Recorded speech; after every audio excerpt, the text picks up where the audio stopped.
जब गौतम बुद्ध आत्मज्ञान की खोज में तपस्या कर रहे थे और उनके मन में विभिन्न प्रकार के प्रश्न उमड़ रहे थे। उन्हें प्रश्नों का उत्तर चाहिए था, लेकिन अनेक प्रयासों के बाद भी उन्हें सफलता नहीं मिली। वे आत्मज्ञान की प्राप्ति के लिए कठोर तपस्या करने लगे, अनेक कष्ट सहन किए और कई स्थानों की यात्राएं की, परंतु जो समाधान उनको चाहिए था वह उनको मिला नहीं। एक दिन गौतम बुद्ध के मन में कुछ निराशाजनक विचार आने लगे और वे सोचने लगे कि धन, माया, मोह और संसार के भी समस्त वस्तुओं का भी त्याग कर दिया, फिर आत्मज्ञान की। गौतम बुद्ध की शिक्षाप्रद कहानियां हर वर्ग के व्यक्ति को प्रेरित करती है। ये कहानियां एक ऐसी जिंदगी की कहानी बयां करती है जिसमें शांति और सुकून हो, और कहते हैं ना सारा मसला तो सुकून का है, वरना जिंदगी तो हर कोई काट रहा है। गौतम बुद्ध की शिक्षाप्रद कहानी हमें अपने लक्ष्य को पाने के लिए प्रेरित करती है। ये कहानियां सीख देती है जिसे हम अपने जीवन में अपनाकर असफलता पर जीत पा सकते हैं। गौतम बुद्ध कहते हैं, अगर आप दूसरों के लिए दिया जलाते हैं तो यह आपके रास्ते को भी रोशन कर देता है।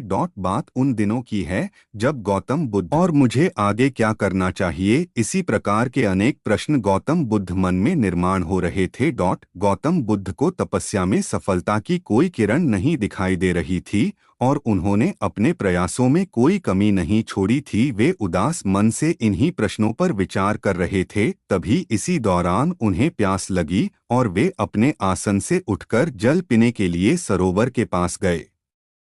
वहां उन्होंने एक अद्भुत दृश्य देखा। वहां एक गिलहरी अपने मुंह में कुछ फल लिए सरोवर के पास आई और फल उसके मुंह से छूटकर सरोवर में गिर गया। गिलहरी ने देखा कि फल मुंह से छूटकर सरोवर में गिर गया। गिलहरी ने देखा कि फल पानी की गहराई में जा रहा है। तभी गिलहरी पानी में छलांग लगा दी और उसने अपना शरीर पानी में भिगोया और बाहर आई, और बाहर आकर उसने अपने शरीर पर लगा पानी झाड़ दिया और दोबारा सरोवर में कूद गई। उस गिलहरी ने यह कार्य करना जारी रखा। बुद्ध उसे देख रहे थे, लेकिन गिलहरी इस बात से अनजान थी और वह लगातार अपने काम में जुटी रही। तभी बुद्ध सोचने लगे, ये कैसी गिलहरी है जो सरोवर का जल कभी नहीं सूखा सकेंगी, लेकिन इसने हिम्मत नहीं हारी और वह पूरी शक्ति लगाकर सरोवर में खाली करने में जुटी है। अचानक गौतम बुद्ध के मन में एक विचार का उदय हुआ, यह तो गिलहरी है, फिर भी यह अपने लक्ष्य को प्राप्त करने में जुटी हुई है और मैं तो मनुष्य हूँ, आत्मज्ञान प्राप्त नहीं हुआ। तो मन में निराशा के भाव आने लगे। अब मैं पुनः तपस्या में जुट जाऊंगा। इस प्रकार गौतम बुद्ध ने गिलहरी से शिक्षा प्राप्त की और तपस्या में जुट गए। फिर एक दिन वो भी आया जिस दिन उन्हें आत्मज्ञान प्राप्त हुआ।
मुझे माफ कर दो, मुझे माफ कर दो।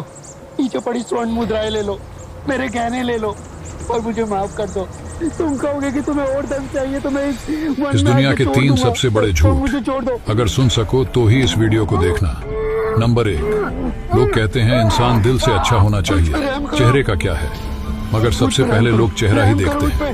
नंबर 2, सब कहते हैं इंसान का दिल बड़ा होना चाहिए, पैसों का क्या है, मगर सबसे पहले लोग देखते हैं कि ये पैसे वाला है या नहीं, उसी अनुसार उसको इज्जत भी दी जाती है।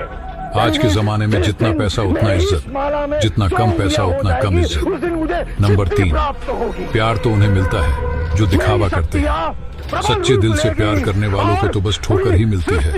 मेरी बातों में आपको कितनी % सच्चाई लगी, आप हमें कमेंट करके जरूर बताएं। मैं तो बस अपने भरोसे पर शर्मिंदा हूँ।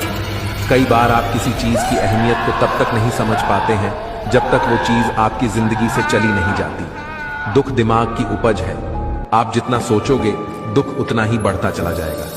जब पैसा आता है तो इज्जत भी आती है, लेकिन याद रखना वो इज्जत पैसों की है, आपकी नहीं। पहले डर लगता था कि लोग क्या कहेंगे, अब डर लगता है कहीं मैं ही कुछ उन्हें ना सुना दूं। बेवफा औरत हर जगह मुंह मारकर खुद को हीरोइन समझती है, लेकिन असल में वो एक ढोलक है जो हर जगह बजाई जा रही है।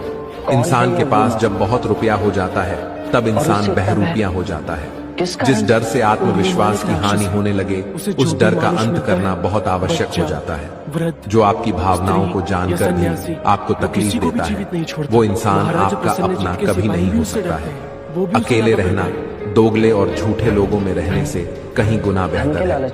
दोस्तों, मेरी बातें दुख हमेशा पीछे देखता है, चिंता इधर उधर देखती है, लेकिन विश्वास हमेशा आगे ही देखता है। जिंदगी में इतना कुछ बुरा हो चुका है कि अब कुछ अच्छा भी हो जाए तो अच्छा नहीं लगता। अब डर सा लगता है उन लोगों से जो कहते हैं मेरा यकीन करो, मैं हमेशा आपके साथ हूँ। किसी की सलाह से रास्ते जरूर मिलते हैं, लेकिन मंजिल तो खुद की मेहनत से ही मिलती है।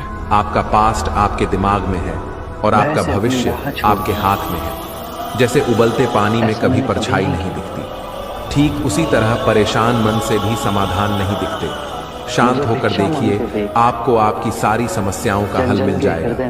हालात सिखा देते हैं बातें सुनना और सहना, वरना हर शख्स अपने आप में बादशाह ही होता है। इंसान जब बड़ा बन जाता है तो उन लोगों को ही छोटा समझने लगता है जिन्होंने मिलकर उसे बुलंदियों पर पहुंचाया है। पता नहीं जिंदगी वापस मिलेगी या फिर नहीं।